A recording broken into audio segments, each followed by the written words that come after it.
10 anni fa l'accordo fra le 6 parti sociali costituenti, 3 confederazioni artigiane, Confartigianato Impresa, CNA e Casartigiani e 3 sindacali, CGIL e CISL e UIL, per creare Sani in Veneto, un fondo di assistenza sanitaria integrativa regionale per i lavoratori delle imprese artigiane. Un decennio di risposte alle esigenze espresse dagli iscritti al fondo, una platea in costante allargamento. Nel 2022 il fondo ha liquidato più di 13 milioni di euro di liquidazioni prestazioni sanitarie e su 260.000 richieste. E in più c'è una visione corale in cui arriva ad aver erogato più di 1,5 milioni di prestazioni in 10 anni e 60 milioni di euro in totale.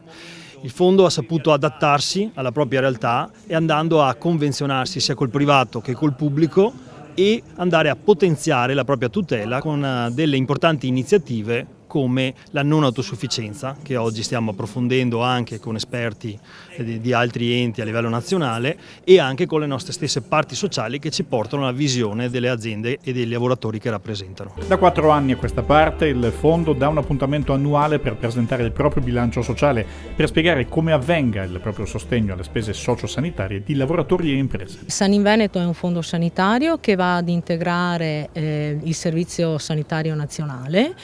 e dà una mano ovviamente a tutti i nostri iscritti ad affrontare quelle che sono le spese che purtroppo sempre più incidono nei bilanci familiari.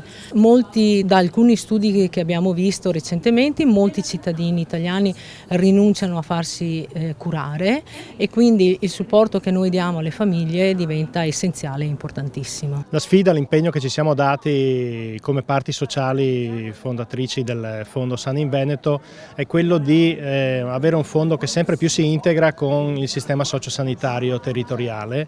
che sia in grado di non solo dare un supporto rispetto alle spese sanitarie, ma di accompagnare lavoratrici e lavoratori del comparto verso una tutela a tutto campo per quello che riguarda il benessere dentro e fuori i posti di lavoro. Cresce l'ambizioso progetto di integrazione con la sanità pubblica, a cui si sono aggiunte 2 convenzioni già avviate da Sani in Veneto con l'ULSS 8 Berica e con l'azienda ospedaliera di Padova. Prosegue tuttavia il confronto sulle nuove dinamiche della non autosufficienza. Riteniamo che l'assistenza per i non autosufficienti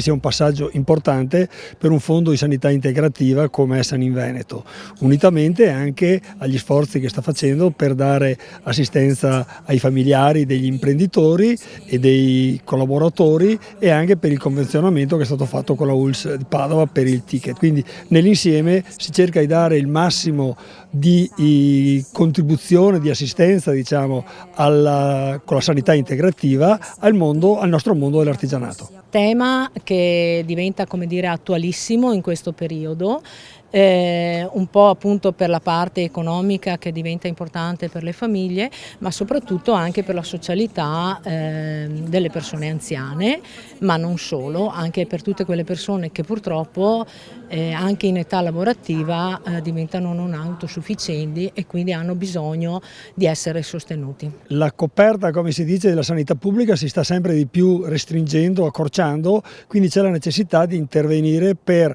agevolare diciamo, il mondo dei lavoratori, degli imprenditori nell'insieme ad avere tutta quell'assistenza possibile che la sanità pubblica in questo momento ha difficoltà di dare. Quindi il ruolo del fondo di sanità integrativa è appunto questo e devo dire che Sani in Veneto è cresciuto bene e sta lavorando molto bene a favore appunto di queste categorie.